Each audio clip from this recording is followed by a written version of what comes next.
Hello my sweet angel besties, welcome back. I'm sure you already know what you're here for. We have our trusty TBR jar and today we're going to be choosing our TBR for the month of March, which is a little bit crazy. I feel like 2025 is literally flying by. I would really love it if we could just slow down a little bit. March also means we're heading out of summer in Australia, which makes me so sad. Heading into autumn, which is definitely not the worst season, but it's also not my favorite. In terms of like my reading mood and like what I'm hoping for this month, I don't feel like there's been any genres that I've been obsessed with lately. Like I have been enjoying kind of doing a little bit of everything. So ideally I would have a TBR that has a bit of variety to it, a few different genres in there. If possible, I would really love to finish the Skyward series by Brandon Sanderson. I have 2 more books left and they're not super long, so I think I could finish that. And I feel like I have momentum with that series, so I just want to keep it going. I also would really love to get to the new Emily Wilde book. I'm a little bit shocked that I haven't already. And I still haven't gotten to Hannah Bonham Young's newest release, Out of the Woods, so that's definitely high on my radar. We actually also just got a new ARC, which is Summer in the City by Alex Astor, who is the author of the Lightlark series, which I've read the first 2 books in, but is this her first romance, like contemporary romance? I'm very intrigued. I've actually heard quite good things about it from other people who have had ARCs, so I'm excited about that one. Those are my hopes, but of course it depends on the prompts that we get from our jar. So let's just jump straight into it. As per usual, I'll be choosing 6 prompts from the jar, and our first prompt is a male author. I already kind of know what I want to do for this. Like I mentioned at the beginning of the video, I want to finish the Skyward series, and Cytonic is the next book that I need to get to, and this is by Brandon Sanderson. Honestly, I don't read from a lot of male authors. I feel like Brandon Sanderson is a big one, and then Frederick Bachman is now high on my radar because there's such good reviews. So I actually did have a few ones because I could have gone with Beartown, but I do just want to finish this series and feel that sense of accomplishment. And this year I really want to focus on finishing series and kind of like reading series in a shorter amount of time if possible. Obviously, if the books haven't been released yet, I'm kind of limited with that, but if all of the books are released and I can read them in a couple months rather than spreading them out over a long time, I find that I enjoy the series more. So Cytonic is next on my list, and I'm really intrigued to see what's going to happen in this book because the second book was a little bit interesting. It kind of took a bit of a different turn than the first book, so we'll see what this one is like. I'm excited. And if you didn't know, the Skyward series by Brandon Sanderson is a YA sci-fi series. Prompt number 2, odd number of pages. Okay, what do I want to read? I really want to read The Favourite. This is super high on my mental TBR. Like I have just been thinking about this book for so long because I've heard so many people talking about it and I just haven't got around to it. Not really for any reason. It's so hard to do this without like actually reading anything. Oh, it's our lucky day. 437 pages, so I think I might add The Favourites. I just realized that it's spelt in the Australian way. Like, is the American cover spelt in the American way? I guess that would make sense, but I've never thought about it before. Let's have a look. I'm intrigued. If you don't know, in Australia and the UK, we spell favourites with an OU rather than just an O. Yeah, so the American cover has OR, and on Goodreads it's listed just with OR and not OUR. That's so interesting. I guess it makes sense when you have a UK/Australia cover and then you have the US cover, like you can do it differently. That was just to quench my own curiosity. If you haven't heard about this book, is it historical fiction or just general fiction? This is one of those books that I've heard a lot about, but I don't know exactly what the story is. I think it follows 2 ice skaters who have quite a turbulent relationship. I don't know if it's toxic. I don't know if it's just like right person, wrong time, or like situations don't allow them to be, like I don't know what the situation is, but I know that it's about 2 ice skaters who want to be together, but it apparently is quite a roller coaster. On the back it says, clinging to skating and each other to escape their turbulent lives, Kat and Heath go from childhood sweethearts to champion ice skaters, captivating fans with their scorching chemistry, rebellious style, and roller coaster relationship. Until at the Olympic Games, as the world holds its breath, a shocking incident instantly destroys their partnership. 10 years later, an unauthorized tell-all documentary reignites the public obsession with Shaw and Roker. If Kat wants to own her story, she must break her silence. As Kat's account of her dramatic rise and fall alternates with scandalous interviews from the film, The Favourite spin into a dance between passion, ambition, and what it truly means to win. So it sounds like there's a lot going on. We obviously have the relationship between the 2 skaters, but then there's this documentary that has come out 10 years later, or at least an unauthorized documentary comes out, and then the original skater, Kat, comes out and kind of wants to, I guess, put rumors to rest. It kind of seems like, kind of like tell her own story rather than letting this documentary tell the story for her. A lot of people say it's a very addicting read, like you just don't want to put it down, you just need to know what's going to happen next. Some people compare it to Daisy Jones and the Six or Magnolia Parks, and that has me extremely interested because I love both of those books, as you guys know. I don't want to go in with too high expectations, but I just want to read it and figure it out for myself. Prompt number 3. Oh, one fell out. Let's go with that one. A book with a yellow cover. There is one that is obviously jumping out. Oh, that is kind of a lot to commit to, but it is giving yellow cover, isn't it? But look how thick it is. I don't even know if we have any other options.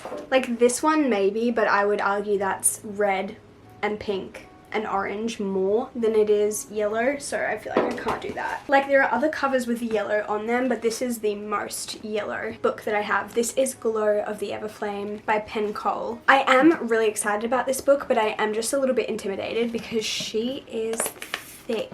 And I think the next book is even thicker, which just, yeah, I don't know, intimidates me a bit. It's over 600 pages, but I really enjoyed the first book in the series. This is a fantasy romance. It's been a few months since I read the first one, so I hope I remember it clearly enough to really enjoy it. I gave the first book 4.25 stars, which is a great rating. And I remember when I read it, I kind of thought to myself, this is such a fun book, but more than that, this just has so much potential. Like I can see this series potentially being a 5-star series, or at least one of the books in the series being a 5-star read. I've heard a lot of people say that the second book is actually their favorite, so I should be more excited about this. But sometimes I just get so intimidated when it's been a little while since I've read one of the books in the series, and then like diving back into it just feels a bit scary. That's kind of why I haven't continued Mistborn either, because I feel like I've left it too long now. And now I'm, not that I've forgotten things, but I'm scared that I've forgotten some of the details that I will need to remember. But I feel like a lot of the time once I start reading, it all comes back to me. So I don't know. I am excited about this and I'm glad that it's on my TBR, but it is a bit more of an intimidating one, I would say, for me personally. But I do have it on my Kindle, so I don't have to like hold this chunker, which is quite nice. But yeah, in the first book there were just like so many secrets and so many things that the main character is trying to figure out, and obviously because she doesn't know what they are, you as a reader don't know what they are, and I really loved that. But I'm hoping we get some more answers in this book, but we'll see. Prompt number 4, a 5-star prediction. Oh, this is hard. I feel like Emily Wilde could be 5 stars because the first 2 books in the series were 5-star reads for me. I feel like Out of the Woods could be 5 stars because Out on a Limb was 5 stars to me. I feel like Beartown could be 5 stars. I feel like Nora Goes Off Script could be 5 stars. I feel like those are the main ones on my radar in terms of like predicted 5-star. I feel like there's got to be more 5 stars in this TBR card. I'm not maybe expecting them as much, but I feel like those ones are the ones I have to go from. And I feel like I want to go with Emily Wilde purely because this is a release that I have been waiting for, and I'm actually doing a reread of the first 2 books in the series before I read this, but I definitely want to get to this in March. I'm so excited to see how this series concludes. This is a cozy fantasy trilogy and it is such a favorite of mine. In the first book you're following Emily Wilde as she travels overseas to a small town in order to study the folk of the land so that she can finish writing her encyclopedia of fairies. She is very academic and very passionate about academia and about fae, but while she is in this small town, her academic rival Bamblebee shows up, and she is just very worried that he will kind of get in the way of her research and potentially take the credit for her research, because he kind of tends to do that. So there is this rivalry between them and this like competitiveness between them, and obviously she is like, yeah, I hate him, but like, does she really?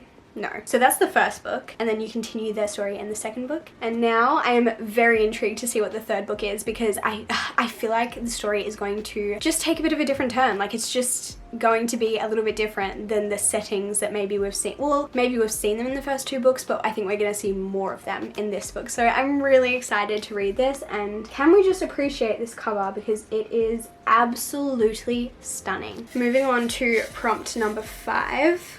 It says, get a bestie to pick for you. I wonder if any of my besties are available. I'm gonna text Som because I've definitely had George do this for me once, and I've definitely had Lang do this for me once, but I don't know if I've had Som pick a book for me in one of these videos. But I might just text her and see if she replies quickly. I just got a response. Let's give her a call. Hiya! Oh, hi. I just got a little prompty that says, get a bestie to pick a read for you. Oh my gosh. This is so much pressure. here. You have the power here. Let me, well, firstly, say hi. Hi, everyone. Let me turn you around and show you the options. I don't Okay, know. well, I recently got Summer in the City, and I'm really intrigued by that book. Do you know this author? No, I don't. This is the author of Lightlark. Oh. Do you know, Okay, like, the fantasy book? Yeah, I've heard of it. What did you rate that? Like 4 stars. Okay. But I think, I could be wrong, but I think this is her first contemporary romance. But I have heard good things from other people who have the arc. So that, I mean, obviously the option is there. And Annabelle Monaghan. Yes, which we do love. We do love Nora Rosa's script. Beartown. A lot of these, I'm not sure if you'll know too much about. Okay, I'm gonna go Summer in the City because I just want to know your thoughts. Oh, are we gonna buddy read it? Yeah. You That think? would be fun. Yeah. Okay. Book club book, and then we can buddy read it. Yeah, that sounds perfect. Okay, well, thank you Yay. so much. Of course, I hope you love it. Me too. I guess we'll find out together. Okay, well, perfect. Enjoy the rest of your day, Samsung. Thank you. Love you. Love you. Bye. Bye. Okay, that's so fun. I'm really happy that she chose this. And it's so fun that we might even do a buddy read. And it's set in New York City, which you guys know. I do have a little bit of an obsession with New York City, don't I? On the front it says, one summer, 2 enemies, 1 wall apart. The first line says, in New York City, every weekend is a chance to live in a movie. That actually just sounds a bit magical, doesn't it? It says, screenwriter Elle has the chance of a lifetime to write a big budget movie set in New York City. The only problem, she's had writer's block for months and her deadline is closing in. This is, well, not like that similar, but I recently read The Dead Romantics, where she's a writer with writer's block with a deadline, and I really enjoyed that. Enter billionaire bachelor Parker Warren, her brand new neighbor and regrettable stairwell hookup from 2 years ago. When seeing him again turns into a full night of hate-fueled writing, Elle realizes he might just be her twisted muse. What on earth? That is so interesting.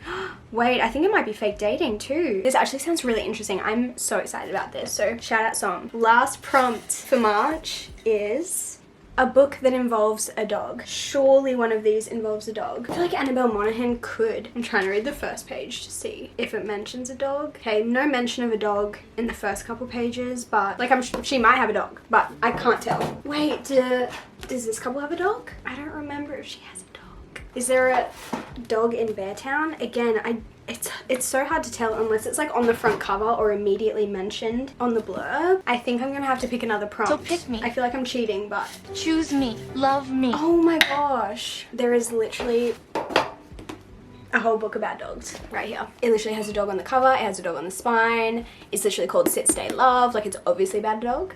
I can't believe I forgot that I had this and just ignored it. So that was really good of me.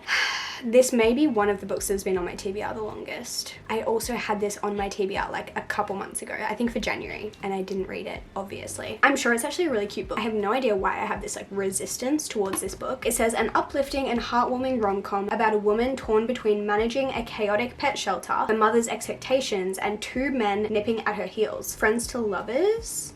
Well, actually, wait, there are 2 men. So one of them is her best friend, bit of a love triangle situation. And then there's this famous actor who comes in as well. I need to read this. Like, I actually need to read this because if I don't read it this month, I need to like unhaul it or something at this point. Did I say that last time I talked about this book? Maybe.